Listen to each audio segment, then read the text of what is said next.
Tasty असा मुशी मसाला किंवा मोरी मसाला. चला मोरी मसाला बनवू. तर हा बघा मी मुशी मासा घेतला आहे. तो कोळीनेच मला साफ करून दिला आहे. त्याचे पीस आहेत. ते आता उकळत्या पाण्यात टाकलेत मी. त्याच्यात मीठ टाकले. हे बघा आता हे उकळून झाले. हे बघा असा कलर चेंज होतो त्याचा. खूप नाही उकळवायला लागत, लगेच शिजतात. कारण याच्यात हा बघा असा एकच काटा असतो. सगळं मांस असते हे. हे बघा हे सगळं काढून घ्यायचे आहेत काटे याच्यातले. कारण याचा आपल्याला मसाला बनवायचा आहे. हे बघा असं काढून घ्यायचं आहे. मी सगळं काढून घेते हे. आणि हे असं मॅश करायचं आहे. हे बघा कढईत तेल घेतली, त्याच्यात हा हिरवं वाटण टाकले मी. आलं, लसूण, मिरची आणि कोथिंबीर.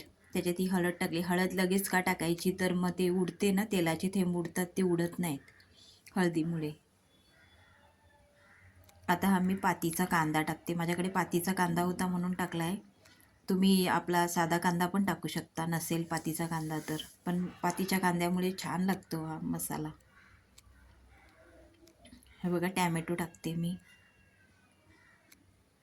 टॅमॅटो नसेल तर चिंच टाकू शकता. मी चिंच नाही टाकली, टॅमॅटोच टाकला आहे.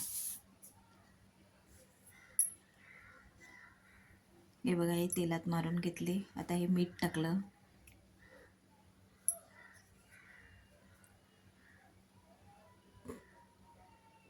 हे मिक्स करून घ्यायचं आहे.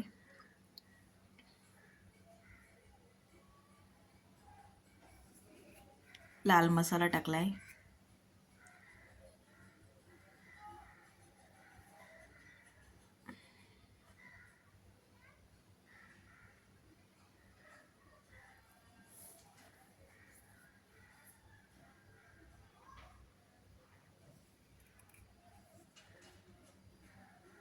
झाकण दिले बघा. हे बघा झाकण काढले मी. हा पातीचा कांदा बघा किती कमी झाला आहे. पाला तो आटतो. हे मुशीचं मिश्रण टाकले ह्याच्यात.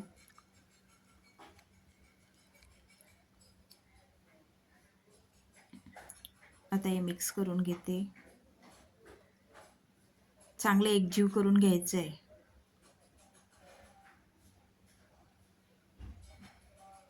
हे बघा अशा प्रकारे.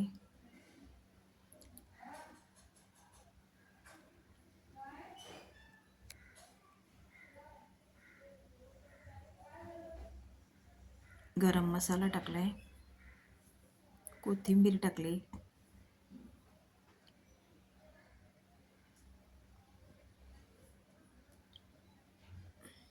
मिक्स करायचं आहे.